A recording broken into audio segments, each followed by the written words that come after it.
తెలుగు రాష్ట్రాల ప్రజలకు వాతావరణ శాఖ ఒక ముఖ్యమైన హెచ్చరికని జారీ చేసిందని చెప్పుకోవచ్చు.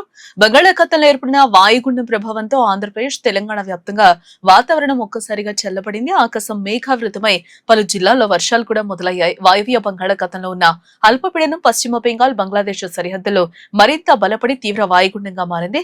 ఇది రాబోయే 24 గంటల్లో జార్ఖండ్ వైపు పయనించే అవకాశం ఉంది. దీంతో ఈ రోజు, రేపు తెలుగు రాష్ట్రాల్లో విస్తారంగా వర్షాలు కురుస్తాయని అధికారులు స్పష్టం చేశారు. ప్రస్తుతం ఈ వాయుగుండం బంగ్లాదేశ్ లోని సత్కీరాకు 80 కిలోమీటర్లు, పశ్చిమ బెంగాల్లోని బంకురాకు 160 కిలోమీటర్లు, ఒడిశాలోని బాలేశ్వర్ కు 180 కిలోమీటర్ల దూరంలో కేంద్రీకృతమైంది. గంగానది పరివాహక పశ్చిమ బెంగాల్ మీదుగా ఇది వాయువ్య దిశగా పయనిస్తూ ఉంది.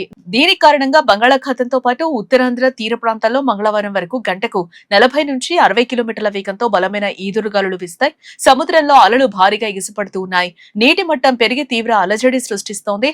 ఈ పరిస్థితుల నేపథ్యంలో మత్స్యకారులు ఎవరూ కూడా వేటకు వెళ్లకూడదని విపత్తుల నిర్వహణ సంస్థ హెచ్చరించింది. ఇప్పటికే వేటకు వెళ్లిన వారు వెంటనే తీరానికి చేరుకోవాలని కూడా ఆదేశించింది.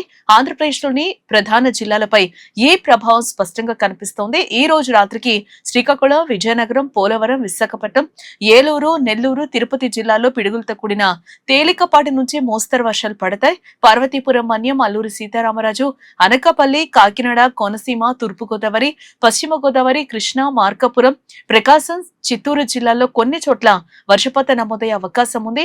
ఈ పరిస్థితి రేపు కూడా కొనసాగుతుందని వాతావరణ నిపుణులు తెలిపారు. పిడుగులు పడే ప్రమాదం ఉన్నందున వర్షం పడే సమయంలో ప్రజలు బయటకు రాకూడదు, చెట్ల కింద నిలబడకూడదు. తెలంగాణలో సైతం వర్షాలకు అనుకూల వాతావరణం అయితే ఇప్పుడు ఏర్పడినట్లుగా తెలుస్తోంది.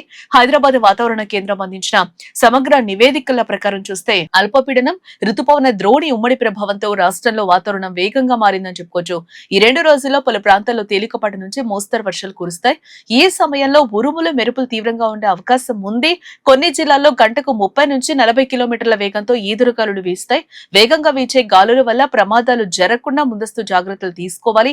రైతులు, గ్రామీణ ప్రాంత ప్రజలు అప్రమత్తంగా ఉండి తమ పంటలను సురక్షిత ప్రాంతాలకు తరలించుకోవాలి. తెలుగు రాష్ట్రాల యంత్రాంగం ఇప్పటికే అన్ని జిల్లాల అధికారులను కూడా అప్రమత్తం చేసినట్లుగా తెలుస్తోంది.